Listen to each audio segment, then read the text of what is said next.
I should have never come back. Even now, as my car crawled along the cracked asphalt of my childhood town, I could feel a weight pressing down on my chest, a warning I had ignored for far too long. The sky was gray, the kind of gray that swallows sound and twists shadows into shapes that shouldn't exist. My fingers tightened around the steering wheel as I passed familiar streets that somehow looked alien. Windows stared at me like dark eyes, and the wind whispered secrets I couldn't yet hear. The orphanage had always haunted my dreams. In my childhood, it was nothing more than an enormous building at the edge of town, filled with laughter that sometimes turned into crying. Adults never spoke about it much. They used polite words, smiled too brightly, and hurried past. But today, seeing the peeling paint and broken windows, I felt its gaze upon me, almost sentient, almost alive. I parked, my heart hammering, and hesitated before stepping out. Fallen leaves crunched under my boots, louder than they should, and for a moment, I felt the building breathe. Inside, the air was thick and unkind, a mixture of dust, mildew, and something coppery, like blood that had dried long ago but refused to fade. The corridors stretched before me, familiar and alien at the same time, like memories stitched with lies. My footsteps echoed too loudly, bouncing off walls that seemed to lean closer, pressing in. And the whispers started, not loud, not coherent, just fragments that brushed the edge of understanding, teasing me, pulling me deeper. I had not returned for nostalgia. The letters started again months ago. My own handwriting, messages scrawled on scraps of paper on my phone in books I hadn't touched in years. "We see you," one said. "It's time," another. At first, I thought it was a cruel prank, but the panic coiling in my chest told me it wasn't. Something had been waiting, patiently, watching, and now it had found me. The main hall stretched before me, shadows pooling in the corners like ink. The chandeliers were long dead, their chains creaking faintly as though moved by invisible hands. And then there it was, a figure, or a memory. I couldn't tell. Its edges shimmered like it wasn't entirely part of this world. The moment I blinked, it was gone, leaving only a lingering sense of wrongness that made my skin crawl. I could feel it, the eyes that weren't eyes, the presence that wasn't presence. Something from somewhere else, something that didn't belong but had been waiting for me to return. I wanted to leave. I wanted to drive away, to pretend I had never come back. But the pull was too strong. It was calling me, whispering in the spaces between heartbeats, promising that the answers I feared and needed would be revealed if I only stepped further inside. And so I walked, though every instinct screamed against it, deeper into the heart of the orphanage that had never stopped haunting me. Every step I took echoed too clearly, bouncing off the walls like a warning I didn't want to hear. The air had thickened, carrying with it the scent of old paper, mildew, and something else. Something metallic, faint but undeniable. The orphanage was no longer just a building. It was a living presence, breathing around me, waiting for me to stumble. I remembered the tales I'd tried to forget. Stories whispered among children, hushed warnings from the caretakers who claimed the halls had eyes. I had laughed at them then, dismissing the shadows as tricks of light and imagination. But now, with the chill creeping into my bones, I understood. The shadows were alive. Not in the literal sense, perhaps, but they carried memory, intention. They watched, they remembered. In the main hall, I noticed something I had never seen before. Symbols, etched faintly into the walls, dark and curling like smoke. My fingers hovered over them, and a shiver ran through me. I didn't recognize the shapes, but they resonated with a strange familiarity, tugging at something deep inside my mind. Each mark felt like a heartbeat, pulsing with a rhythm that matched my own. Whispers came next. Not voices I could understand, but the cadence was unmistakable, a beckoning, a soft insistence that grew louder with each step. I tried to tell myself it was the wind or the building settling, but the shadows moved differently now, curling toward me in shapes that weren't shadows at all, but hints of figures I could almost recognize. Faces of children I remembered, or perhaps imagined. Eyes that had once belonged to me or belonged to someone like me. I paused at the top of the stairs, a cold dread squeezing my chest.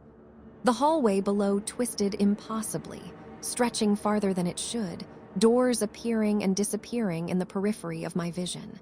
The whispers swelled, urgent, like a chorus I had never wanted to join. And then the first sign appeared, a small handprint on the wall, wet and impossible, glowing faintly in the dim light. I hadn't touched it. No one had. Yet it existed, undeniably, waiting. A memory flickered, unbidden. I was a child again, standing in the same hallway, hearing the same whispers, feeling the same cold pull. I had thought it a dream then, a trick of my imagination. But now, standing in the same place, I realized it had never been a dream. It had been a warning, and I had ignored it. Something moved behind me, too fast to see, too silent to hear. I spun around, heart hammering, but the hallway was empty. Yet the handprint remained, and the whispers didn't stop. They were closer now, circling me, filling the air with promise and threat alike. I could feel the presence pressing in, a weight that belonged to nowhere but felt intimate, like it had known me all my life. I stepped forward, drawn despite every instinct screaming to run. The orphanage wasn't just a place from my past. It was a doorway, a threshold to something else. Something waiting, patient, aware that I had returned. And I knew deep in my bones that leaving was no longer an option. The deeper I walked, the heavier the air became, as if the walls themselves had mass, pressing in on my chest. The hallway twisted in ways that made no sense, corners bending and doors appearing where none had been before. Every surface was a mirror of memory and distortion, a reflection I wasn't sure belonged to me or to someone else entirely. Symbols etched into the walls multiplied, forming patterns that seemed to pulse when I looked away and then vanish when I stared too long. They were indecipherable, yet they called to me with a familiarity that was impossible. My hand trembled as I traced one of the swirls, feeling the cold bite of the stone beneath my fingertips, and a sudden vertigo made the room spin. I had to lean against the wall to steady myself, heartbeat hammering in my ears. Whispers circled around me now, clear enough that I could almost recognize the rhythm of words, but never their meaning. They were neither threatening nor comforting. They were patient, coaxing, and always aware. Sometimes I thought I saw shapes in the shadows, thin, elongated forms, bending impossibly, faces that flickered like reflections in cracked glass. And then they were gone, leaving only a sense that they had been waiting, watching, learning. The air shifted, heavy and metallic, and I noticed the first mark that didn't belong to the walls. On the floor, a symbol, glowing faintly, almost like it had been carved by fire into the stone. I froze. It was not there moments ago. My pulse raced and I felt it again, the presence, closer now, watching me from everywhere and nowhere at once. I whispered a name I hadn't spoken in years, a hope that it might tether reality, but it didn't respond. A sudden noise, a scraping, soft but deliberate, made me spin around. The hallway was empty. No doors had moved, no shadows shifted. Yet the sound persisted, echoing faintly from somewhere deep within the building. I pressed forward, compelled to understand, compelled by a force that had always been beyond reason. The orphanage itself seemed to breathe around me, walls contracting and expanding, floors tilting just slightly, subtly, enough to make me question my own senses. And then I saw them. Fingerprints, small and impossibly delicate, appearing on the glass of the windows. They weren't human. The patterns were wrong, elongated, twisting in ways that made my stomach lurch. I reached out, trembling, and they faded the instant I touched them, leaving behind only the echo of something impossible. The whispers surged, a tide of sound that was at once comforting and horrifying. It wanted me to follow. I stumbled to the main hall again, drawn by some unseen gravity. The chandelier above swayed slightly, though there was no breeze.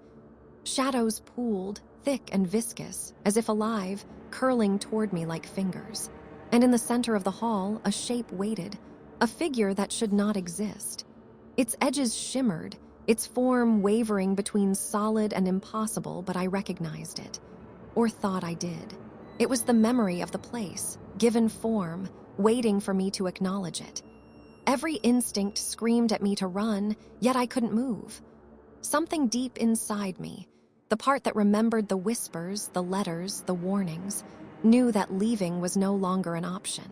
I had crossed a threshold I couldn't return from, and the entity, patient and silent, waited for me to step fully into the dark. The orphanage no longer felt like a building.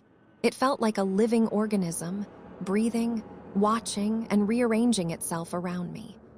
Each corridor twisted impossibly, each room shifted when I wasn't looking, and the shadows had grown dense enough to feel solid. I was no longer walking through halls. I was moving through something aware of me, something patient, something that had been waiting my entire life. I began hearing voices, soft, distant, almost melodic. At first, I thought it was my imagination, but they were calling my name, whispering fragments I couldn't quite grasp. Sometimes the words felt like memories, sometimes like promises. I followed them, drawn deeper, as if the walls themselves guided me. Every step made the air colder, the shadows longer, the silence heavier. The symbols multiplied, now crawling along the walls like veins, glowing faintly in a color I couldn't name. I traced them again, feeling a pulse that matched my heartbeat. But as soon as I looked away, they shifted, forming shapes that were no longer abstract. Faces flickered, distorted, unplaceable, yet hauntingly familiar. I could feel eyes on me from every angle, but when I spun, the halls were empty. The orphanage itself was playing tricks on me, or perhaps it had become a vessel for something else. I stopped in what had once been the art room. Dusty easels stood like silent sentinels, and the remnants of paintings lined the walls, smeared and warped over decades. One canvas caught my attention. Shapes twisted on the surface, shadows moving beneath the paint as if alive.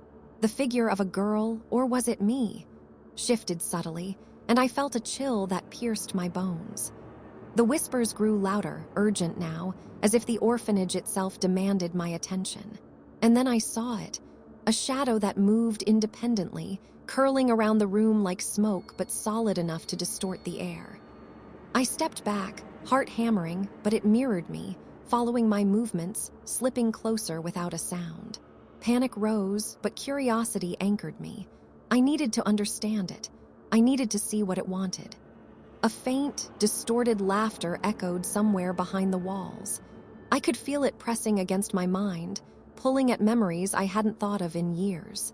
Childhood secrets, half-forgotten fears, the lonely nights I had spent in these halls. The entity wasn't just outside. It was inside me, entwined with my own memories, reshaping them, showing me glimpses of things I could never unsee. I realized then that leaving would be impossible. Every door I had passed, every hallway I had walked had been leading me here. The orphanage had been waiting, but not just for me. It had been feeding, shaping, preparing for my return. And now, the whispers grew so loud they drowned out my own thoughts. I could no longer tell if I was following the shadows or if they were following me. In that moment, I understood. I had become part of it. And whatever it was, whatever entity lingered in these walls, it had no intention of letting me leave. I could feel it now, pressing closer than ever, an awareness that wasn't human, a consciousness that existed beyond reason.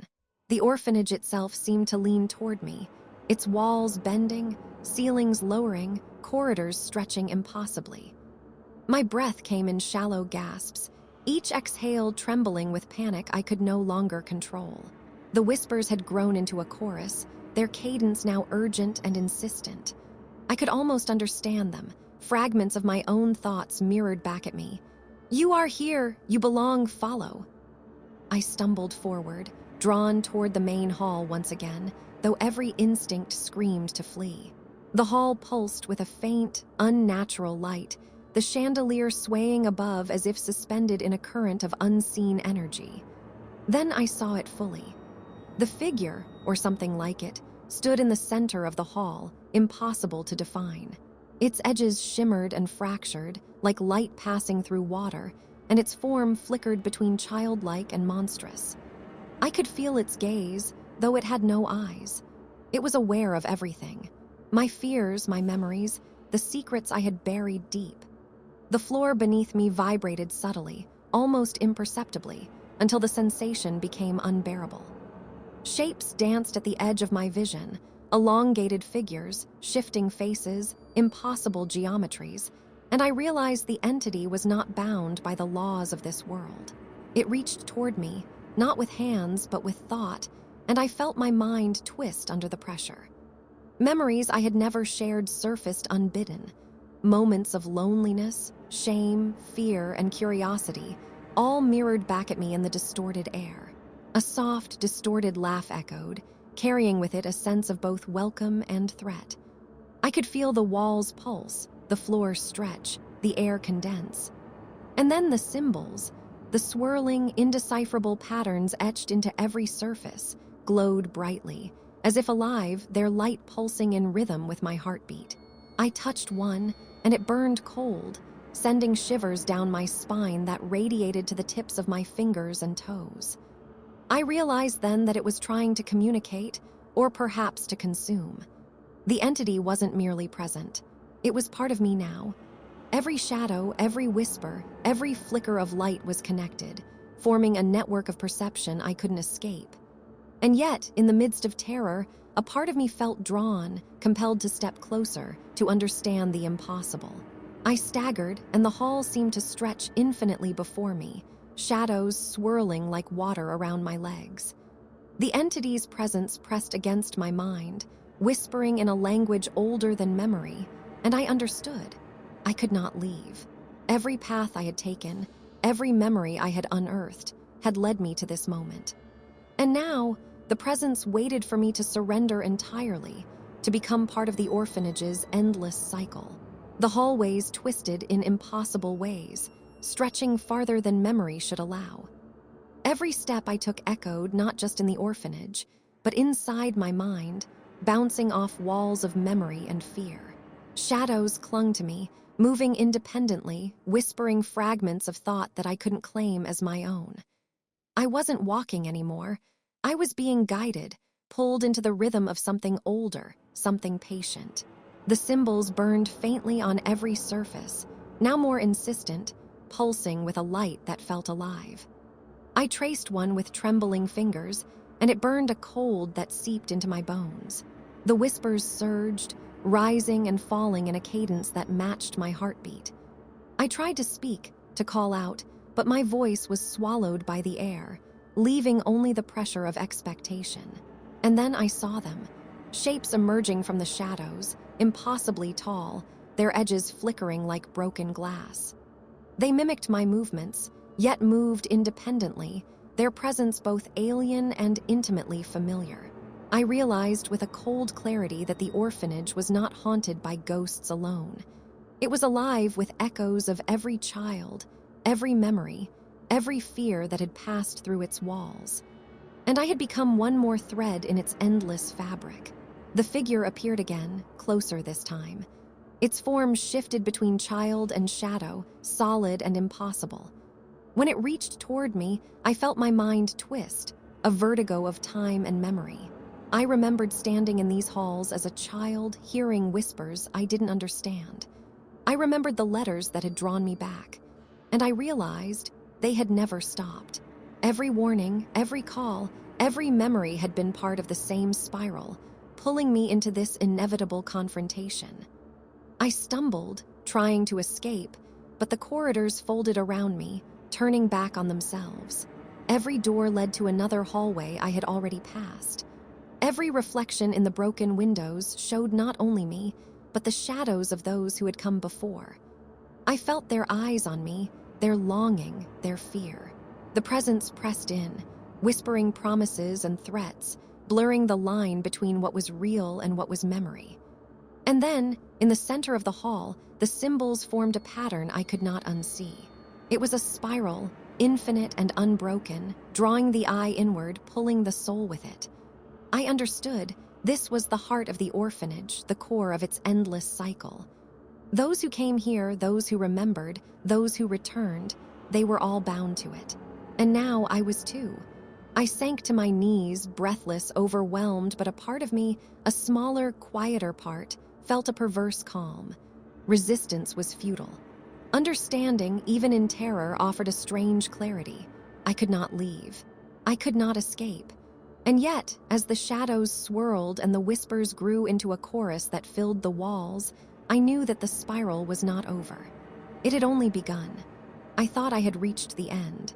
The spiral had pulled me through corridors I could no longer count, through whispers that had become my own thoughts, and into the heart of the orphanage. The symbols pulsed around me, glowing brighter than before, as if the building itself were alive, breathing, aware. The air vibrated with a presence older than memory, a consciousness that had waited centuries for someone like me to return. The figure emerged from the shadows, impossibly solid yet flickering, its edges bending like liquid light. I could feel it inside me now, entwined with every thought, every memory, every breath.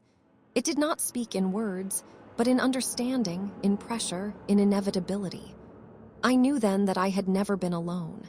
The orphanage had always been a vessel, and I had been drawn here to become part of it. As I fell to my knees, the walls themselves seemed to pulse with life. Faces flickered in the shadows. Children, caretakers, echoes of the past, all trapped in the same endless cycle. And in the center, the spiral of symbols throbbed with a rhythm that matched my heartbeat. I understood what it wanted: acknowledgement, surrender, integration. I could resist, but I had already been claimed. A whisper rose above the rest, a single phrase I could comprehend. "Welcome back." It was both a greeting and a condemnation. My own reflection in the broken windows shimmered and changed, revealing not just me, but fragments of everyone who had come before. Their eyes pleaded, warned, and yet accepted. I was the newest thread woven into the orphanage's tapestry of memory and fear. The presence shifted, stretching through walls, floors, and air. My senses distorted. Light, sound, time, space, none of it behaved as it should. I tried to run, to escape, but the corridors were endless. Every door opened to the same hall. Every shadow led back to the spiral.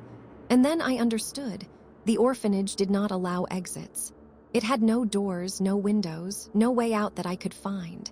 There was only the spiral. As I surrendered, a strange calm settled over me. The whispers became one, a single voice, and the shadows folded around me like a cloak. The spiral pulsed, alive, infinite, and I felt myself drawn into it. The building had claimed me, body, mind, and memory, binding me to its endless cycle. And somewhere beyond my perception, it waited, waiting for the next to return, waiting for the cycle to continue. The last thought I had before the darkness fully consumed me was that I wasn't scared anymore. Fear was irrelevant. The orphanage had already won, and I had become a part of its eternal presence. Outside, the wind whispered through the empty streets, carrying echoes of letters, whispers, and footsteps. Somewhere, someone else would come, and the spiral would begin again.